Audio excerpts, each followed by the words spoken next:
Allez, donc je suis avec la librairie de la fameuse librairie de la rue Saint-Martin. Dans le voilà. 3e. On connaît bien puisqu'il y a les réunions qui ont lieu une fois par an de colloques Saint-Hermès. Donc je suis reçu par un monsieur qui va nous parler un petit peu de la présence de l'astrologie au niveau de la clientèle, au niveau des stands, enfin au niveau des rayons.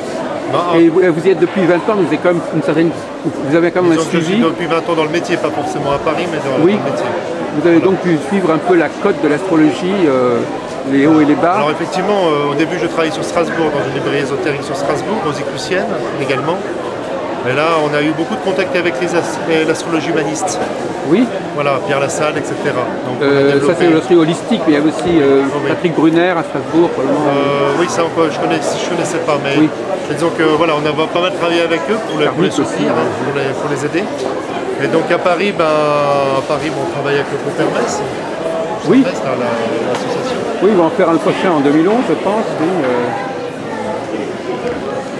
donc vous êtes ouvert à peu près à tout ce qui concerne donc les différentes maisons d'édition.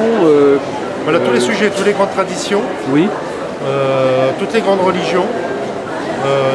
Et tout ce qui est santé et tout ce qui est positif. Voilà. Mais même Nostradamus n'est pas absent de vos rayons. Nostradamus, c'est pas du tout négatif. L'ère du Verseau aussi. Oui. Alors par rapport à votre question s'il vous plaît, sur l'astrologie, donc depuis une vingtaine d'années que je travaille dans ce domaine, donc c'est vrai que ça a évolué. Au début, on vendait beaucoup d'éphémérides. Et oui, avec l'ordinateur, ça a complètement changé. Et maintenant, on est beaucoup plus dans des livres, on a des rayons beaucoup plus spécialisés. Et sur les maisons, la lune noire, etc. Voilà. Est-ce que vous avez l'impression que les maisons d'édition publient autant qu'avant sur l'astrologie? Non, ils publient moins. Oui, c'est ça. Oui. Et c'est beaucoup plus des ouvrages spécialisés. Soit on trouve des ouvrages grand public, très grand public, que l'on trouve dans les supermarchés. Oui. On prend de l'astrologie en 10 leçons, des choses comme ça.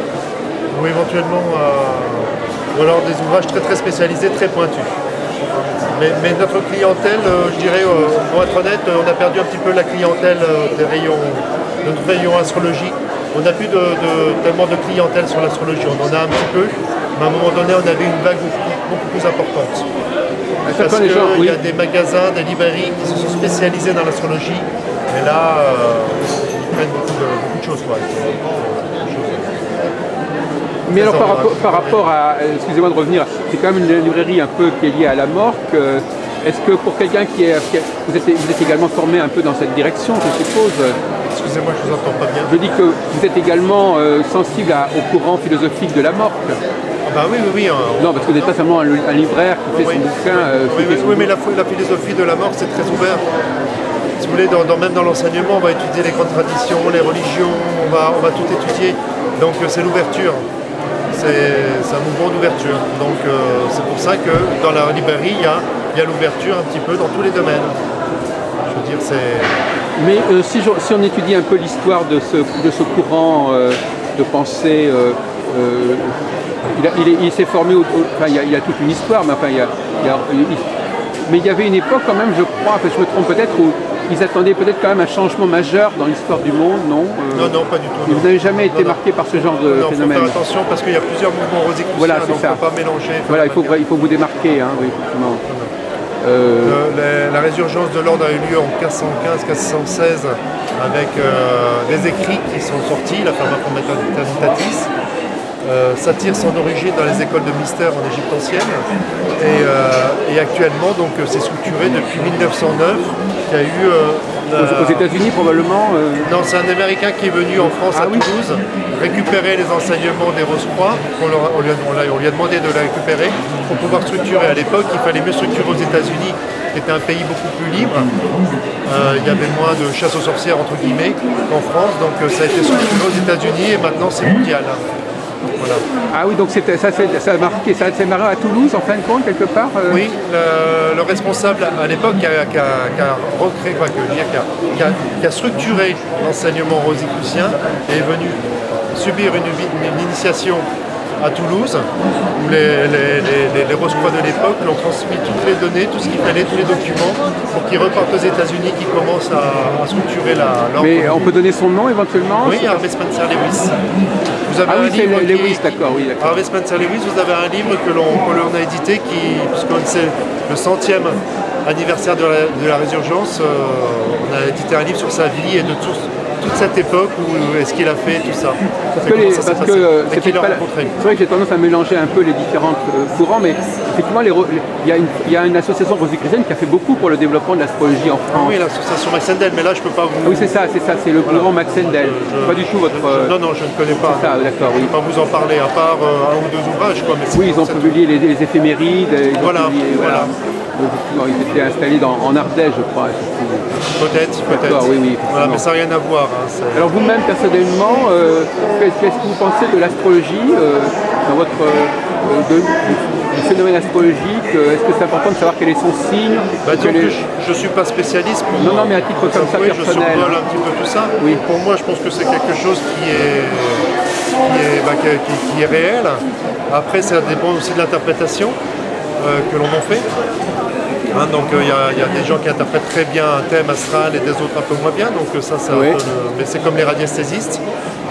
Il y a des gens qui utilisent très bien un pendule et des autres moins bien. Donc c'est des outils que l'on a, après savoir ce qu'on en fait, il faut les utiliser et puis faire le mieux possible. Donc quand quelqu'un vient chez vous et qui s'adresse à l'astrologie, vous arrivez quand même un petit peu à le coacher. Oui, on a nos libraires qui sont formés pour. Oui. Bon, après on essaye de répondre au mieux à sa demande et puis de se former en même temps, puisque souvent on apprend aussi souvent c'est des astrologues ou des gens personnes comme ça. Vous vendez également des logiciels d'astrologie ou des logiciels de non, on le fait sur commande. Ah oui, d'accord, oui. On n'a pas de... on n'a pas de rayon de poste qui nous permet de le présenter. Donc si c'est juste pour vendre un boîtier sans pouvoir le présenter, voir ce que c'est, on préfère pas. Et donc une fois par an, vous êtes un peu envahi par les astrologues, c'est ça? Oui. Alors là, ils viennent tous à plusieurs centaines, et puis vous achetez peut-être plus de bouquins pour l'astrologie à ce moment-là, en prévision. Non, je crois qu'il y a des librairies sur place aussi, il y a des stocks de librairies aussi. Oui, il y a le stock de la librairie de toute façon.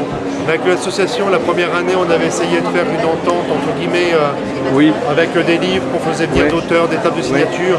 Bon, ça s'était pas trop mal passé. Puis bon, l'année dernière, ça a changé de responsable, je sais plus. Apparemment, on a perdu un peu de contact. Mais bon, je sais même pas si ça s'est refait dans les locaux de l'espace Saint-Martin. J'en suis pas sûr la dernière fois. Parce que l'année dernière, ils avaient hésité, et en dernière instance, ils se sont quand même inscrits. Oui, mais cette année, je sais pas. Ah, vous ne savez pas.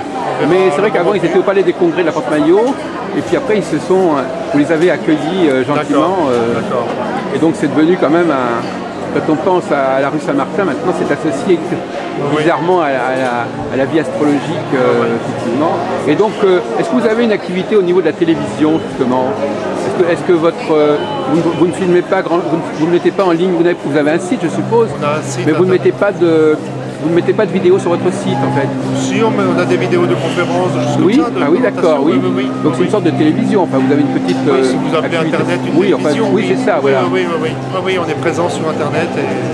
Donc vous faites parfois des entretiens ou filmez des conférences et des conférences sur des thèmes bien spécifiques. Oui. Vous en occupez pas, vous, techniquement? Non, je m'en occupe pas personnellement. Donc je signale l'existence de notre structure. Mais si vous allez voir sur amorque.org, là vous trouverez, vous verrez. Il y a quand même quelques dizaines de vidéos qu'on peut signaler. Oui, il y a quelques dizaines. On va peut-être faire un lien entre notre site et le vôtre, alors à ce moment-là, pour indiquer qu'on peut voir, il y a des éléments audiovisuels en tout cas. Oui, d'accord. Sur le site de l'Amorque. Et alors là, nous sommes à Marjolaine. Quel rapport y a-t-il entre comment vous sentez dans cette atmosphère marjolaine? Très bien. Je dirais les Rosicruciens ont toujours prôné tout ce qui était naturel et bio et très proche de la nature. Donc il n'y a aucun souci pour nous. D'accord. Voilà, on va savoir mal au bras. Non, c'est pas un problème. Mais c'est vrai que c'est un petit... Enfin, au départ, c'est pas tout à fait exactement la tonalité quand même qu'à certaines mesures. Quoi qu'il y a effectivement les théosophes qui sont là, il y a Très Daniel, il y a vous, mais c'est des petits îlots, des petites oasis dans un ensemble qui est plus consacré à la nourriture. Non, parce que regardez dans les ouvrages que l'on a, les ouvrages sont sur la santé, sur le massage, sur l'homéopathie, sur sur l'amour, sur les maladies du docteur Willem. Donc tous les ouvrages qu'on a fait sont là, plus la musique que l'on a qui est assez de la musique de relaxation, de méditation. Qui à une époque, nous avons été les premiers pratiquement en France à pouvoir à faire ce style de musique. Vrai, oui. Hein, donc ça venait d'Angleterre et